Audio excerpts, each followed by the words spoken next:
we've been hearing a lot of complaints and social media issues about harmonization, and we wanted to clarify that harmonization is something we believe in as a national unity platform. But harmonization is voluntary. You go into harmonization if you want to be harmonized with other leaders. If you do not want harmonization to happen, no one will compel you to be in that exercise. That is number one.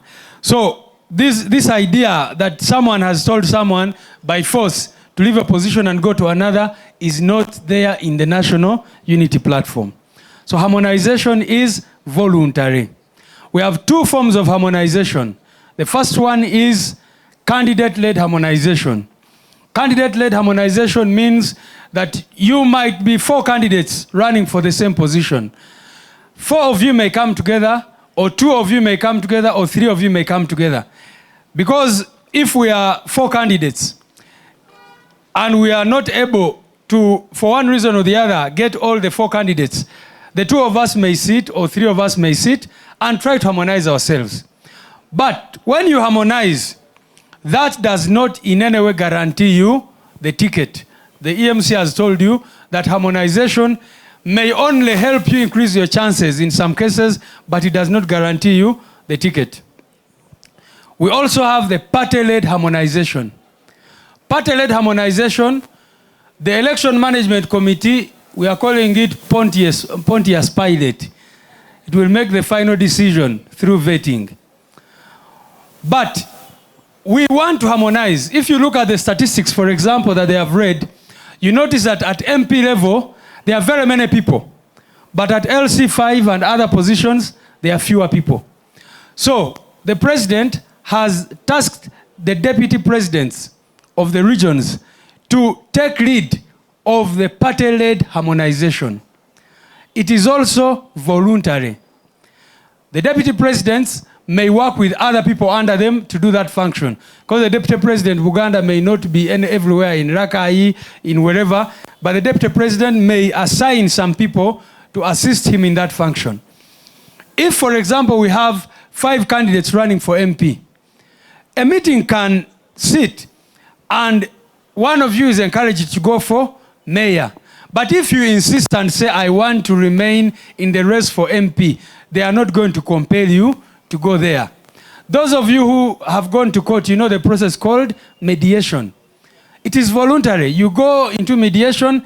If you refuse, the matter goes back to the judge, and the judge makes a decision. So that is, the judge in this case is who? EMC. So I hope it is very, very clear. So one is candidate-led harmonization, and then we shall have what we call party-led harmonization. And that party-led harmonization has also a time limit, like the EMC has told you, so that then they go into the vetting exercise. Secondly, ladies and gentlemen, people have been asking us why NUP of all parties in this country did not ask money from prospective candidates. The leadership of the National Unity Platform, under the guidance of the President, took a decision that we should give opportunity to everybody to come and run under the National Unity Platform. And it was agreed that we should not discriminate against anybody on account of their socio-economic status. We want people, there are people in this country, ladies and gentlemen, who cannot even afford a meal. Those of us who have traveled to places in every region almost in this country, there are places where people cannot even afford a meal. When we were in Dokolo, in by-elections, you would find some of our elderly citizens standing up just asking you for 500 shillings. 500 shillings. But you find that that person also wants to be a leader. So the National Unity Platform took a decision that everybody should be given an opportunity to be a leader within the National Unity Platform. However, as you're still clapping, however, NUP also needs money. We are going to have an election coming up, and as you know, the election is very, very expensive. I will remind you that in the last election, ACFIM, the Alliance for Finance Monitoring for Campaigns, indicated that NUP spent 3 billion shillings in that last election, and NRM spent over 900 billion. So you can compare and contrast. that one party spent over 900 and another party spent 3. But we also defeated them. And they had to resort to stealing, even after investing all that money. So, ladies and gentlemen, the National Unity Platform, beginning Monday next week, will be accepting contributions towards our election campaign. We are going to launch the election campaign. We are going to launch fundraising for election campaign next week. So, I don't want to sound like a pastor. These days there has been a video running around of me preaching. So, it is the pastors who normally say, next Sunday, come with your seed. So I don't want to sound like that, but you go and prepare yourself so that at the start of next week, you're able to contribute towards our campaign. Campaigns are very, very expensive, but we want to make it voluntary. Are we together?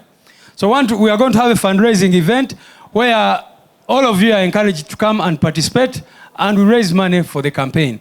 You can see, for example, we have many candidates who we are nominating, who we have attracted from different places, but some of those people cannot even afford posters.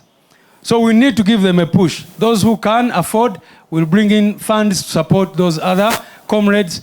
But also, you know that when the campaign starts, we normally move with a campaign team. They need fuel, they need to eat. So the campaign is very, very expensive.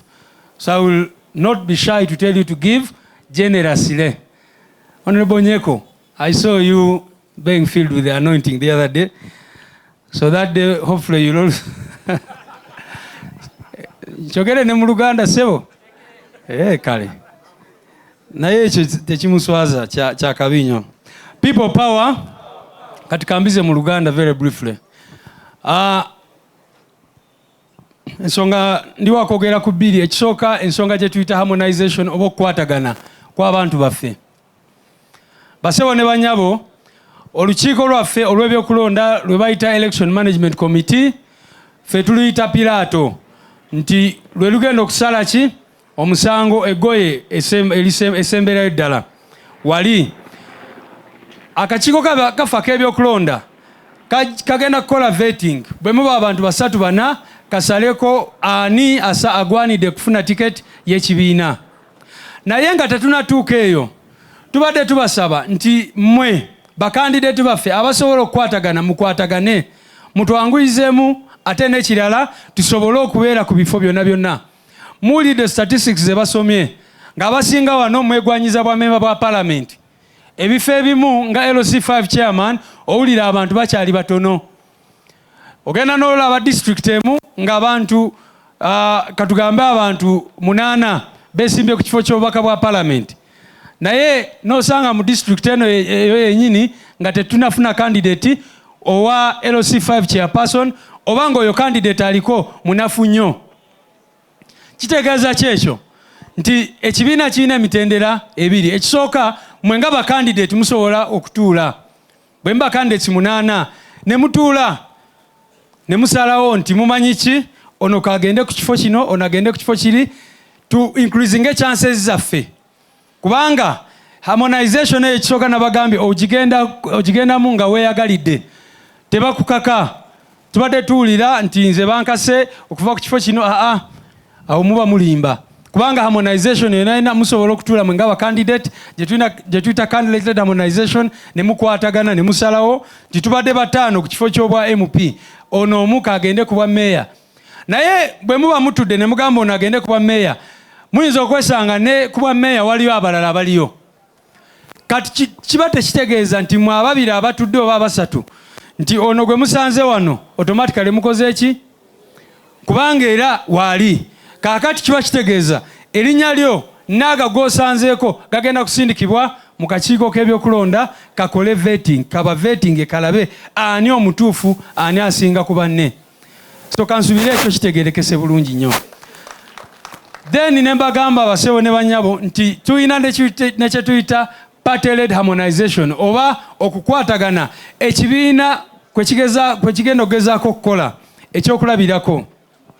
Era president yataskinze ba deputies be 4 mu regions ez'enjawulo. Kambabuuze, deputy wa Buganda bamuyitaani basebo ne banyabo? mutegeko ka honorable namwe bamuyitaani Deputy President wa Northern Uganda bamuyitaani ka Dr. Temukeerabidde ono ayinza okubasumbuwa Deputy wa Western Uganda amanya ge gonna asatu bamuyitaani asatu gonna ngeetaaga Honorable Jole Jacqueline tukamushaba Deputy President wa Eastern Uganda yani Honorable Nambeshe John Baptist kakata awo President abakwasiza obuvunaanyizibwa okukulemberamu mu kugezaako okukwataganya abakandidate baffe ekyo kye tuyita harmonization. So ba Deputy President baffe abo bajja kutwala obuvunaanyizibwa obwo bakommunicatinge eri abantu ab'enjawulo. Ate n'ekirala muyinza okubeera nga muli eyo muwulira mwagala kubeera harmonized nga temuyina mediator mutuukirire offices ze togeddeko si kakiiko k'ebyokulonda kubanga oyo judge kakati bano bagenda kubanga bakola ng'aba mediator. So tulowooza ensonga eyo mugitegedde mwena n'abamawulire ne bagitegeera. Tetwagala kuddamu kulira abantu bagamba gundi yampise n'angamba va ku kifo kino ogende ku kiri kubanga ekyo tekiriiyo mu NUP. Tukitegedde ffenna kale ekisembayo mbategeezezza basewo ne banyabo nti NUP kyekibiina kyokka mu Uganda ekyavaayo ne kisalawo nti okwesimbawo mu NUP oba okulwanira okwesimba kufuna tiketi y'ekibiina tolina kusasula ne bwe ziba nusu 100.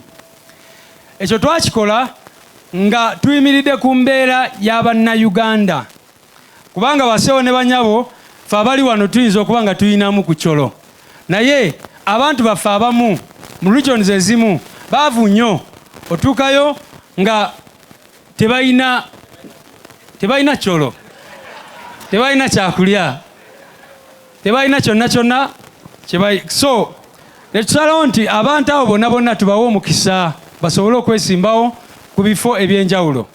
So netwebuuza mulaba abo kati ng'aba NRM nosaba omuntu million 3 okwesimbawo ku bwa MP noddamu n'omusaba million 3 Electoral Commission kubanga jukira mu kibiina babasaba million 3 ate ne baddamu ne babasaba million 3 eza Electoral Commission bwaba bayiseewo. Kyetulowooza nti kiri unfair tekikirizibwa naye ekyo tekitegeeza basewo ne banyabo nti NUP teyeetaaga ki sente. In fact fe abasinga okwetaaga ki sente kubanga baba NRM bo bwe bafuuka yala bagenda mu kibbo ky'eggwanga ne bajjayo sente. Kyova olaba juzi mu kalula kagwa bagamba nti bo bakozesa biliyoni ezisuka mu 9 NUP nekozesa biliyoni 3 zokka. Kati compare and contrast. Naye ne baba bakozesa sente nyingi nnyo twabawangula era ne batubba bubbi ne baleeta jaati ne bakola ki. Kitegeeza kyekyo nti twetaaga sente basebo ne banyabo era okutandika ne Monday next week tujja kutandika fundraising drive. Tubasaba tubayita kwogo omukolo ogw'okulaunchinga fundraising yaffe mujje n'amajja agawerako nno naye gali voluntary teri gwe tugenda okukola ki okukaka. So bw'oba oyagala kuyambako ku campaign eyo campaign bweba etandise twetaaga amafuta mulaba tulina bakandidate bangi abamu twetaaga kuba nominatinga kubayambako mu nomination fees twetaaga kuyambako abamu mukimanyi campaign webeera expensive ne beetagisa byonna n'olwekyo tubasaba ekiseera ekyo bwe kituuka ne tubayita mujje ne sente tusobole okutambuza campaign yaffe.